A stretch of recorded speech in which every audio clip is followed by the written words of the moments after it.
So there's a reason why I do this annoying two pass is because that's how I find that it's best understood, right? If we were to basically have a table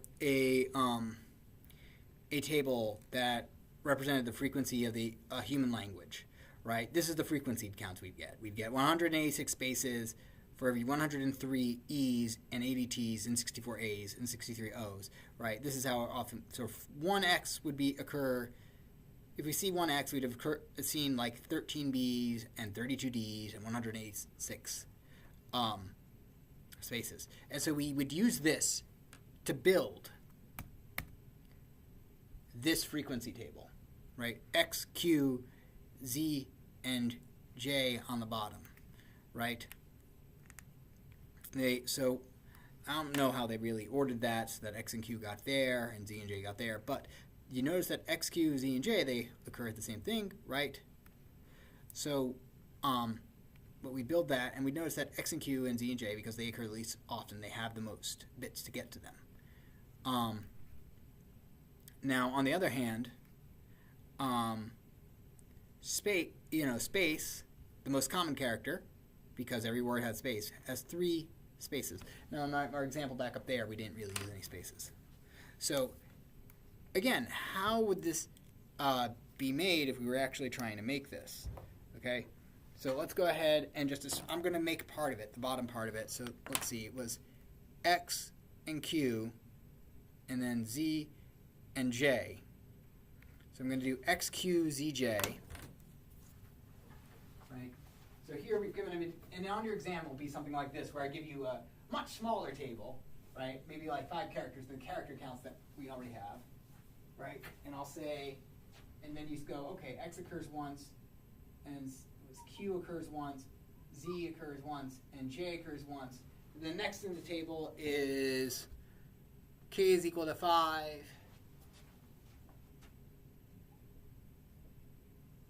V is equal to 8, right? And so we're going to just build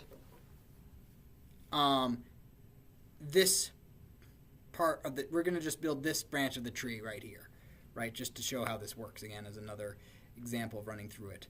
So let's go ahead and switch the camera to something that can actually see us. Yeah, that works. Okay. So now, how does it work again?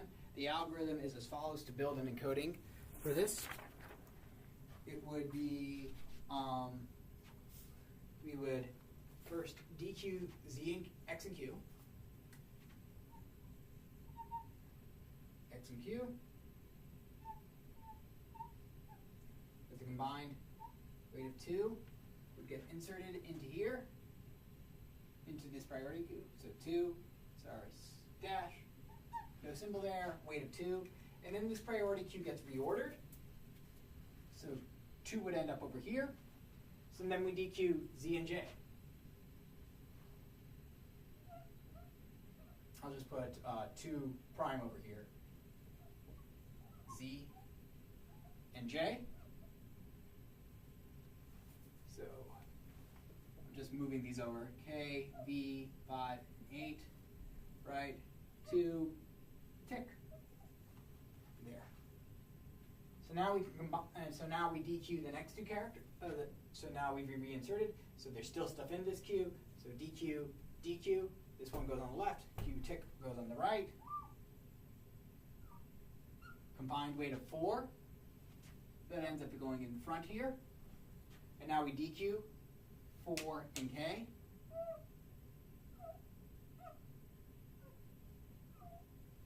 That will have a combined weight of 9.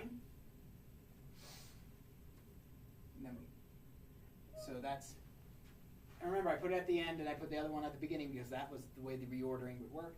Then V would go on the left. So we DQ these 2 things. V goes on the left. This thing goes on the right.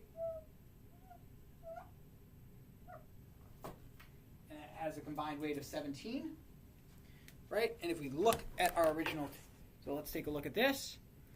Let's take a look now at the table we just at the table over here. So X, Q, Z, J, K, and V. So we successfully built that thing. All right, so this algorithm is actually fairly simple to deal with. So you build that, and you send it out into the and you build your tree, you encode your message, then you send out your message, and the tree as well for decoding. So let's take a look at this slide before we finish this up. All right. So suppose this is our frequencies, right? Already accounted and in ordered. So B occurred 13 times in the document, C 22, D 32, A 64, E 103 times in the document. So we would DQ 13 and 22, right? Make B the left, C the right. And then we'd reinsert, they'd have a combined weight of 35, which would get reinserted into priority queue and end up over here. Then we would DQ D and this node over here. This would go on the left. This would go on the right, which it does over here.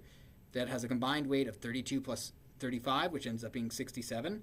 So 67 gets added back in, and we reinsert 67. Okay? So it gets reordered. Then we DQ again A and this node, which gets combined into 64 plus this empty node, and we get a node with a combined weight of 131. And that's actually kind of enough for it to stop there. And then we can build the tree. We could do one more, right? But that's enough to kind of just get our answer on paper. And so we notice that we've got A, E, A, D, B, C. And if we draw that out as a tree, we get E takes 1 bit. So we see a single 0, that's an E. We see a 1 0, it gives us an A. 1 1 0 is a D. 1 1 1 0 is a B. 1 1 1 is C. So we get a unique encoding for every document based on the frequency count. And what's interesting about this one is that basically this one occurs, that we see that this is about 10 times less likely to occur than this, right? This one occurs twice as much. And basically this means that, and every time we've kind of got this doubling of how often something occurs, we basically give it another bit. So E gets only 1 bit because it happens super often compared to everybody else. And then A gets 2 because it happens twice as often as compared to anybody else, and so on and so forth. So, so there's the algorithm that I've gone through, and you can find how to build this and how to decode it in your book. But that's it for the Huffman trees. I will be happy to go over do more examples if requested. This typically does end up on the exam and the final exam, mainly because, and it is fairly straightforward. So I will do more examples if requested.